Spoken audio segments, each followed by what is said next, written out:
I've always said this, as far as the IMF program goes, the single most important reform would be establishing independence of the central bank. And if you look at it in a way, that has been the root cause of almost all the problems. Because when there is a lack of independence of the central bank, that ensures that there is a motive to be less disciplined when it comes to the fiscal side.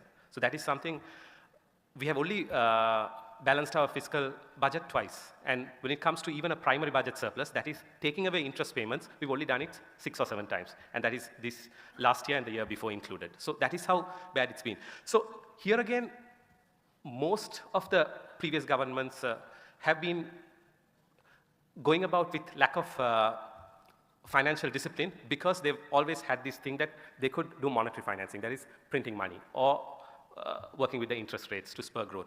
So that is something that I would like to reiterate, because there is always a call from the private sector, many others, that, you know, it's the job, I mean, the central bank has done extremely well in bringing stability, but what are they doing for economic growth? You see, it's not the role of the central bank to ensure economic growth. That is, the central bank's core function is price stability. That is to make sure that every rupee that's in your pocket doesn't lose the value it has. So we don't want that. So I mean, that is their core objective, and the secondary objective is financial sector stability, the banks, insurance organizations. So that will be the role. I mean, similar, I'll just touch on the IMF also. So there is criticism about the IMF program that it's not pushing growth. But then once again, just to briefly explain about the IMF's primary role is to bring macroeconomic stability. It's like an ICU. So when somebody is like almost at a stage of losing their lives, the ICU's job is to make them back into a survival mode where they can survive. So the same way, the IMF's role is to bring stability. The job of bringing growth is the governments and the World Bank, ADB. Those are the development banks. So we have to know the definition.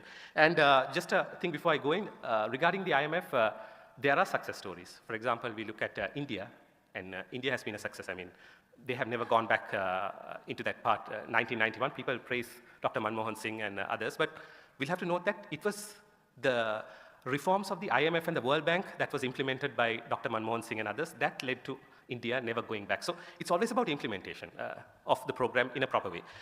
So an example of where a successful central bank independence would be Germany. I mean, they experienced very high inflation during the Weimar Republic between the 2 world wars, and this was before they joined the euro currency.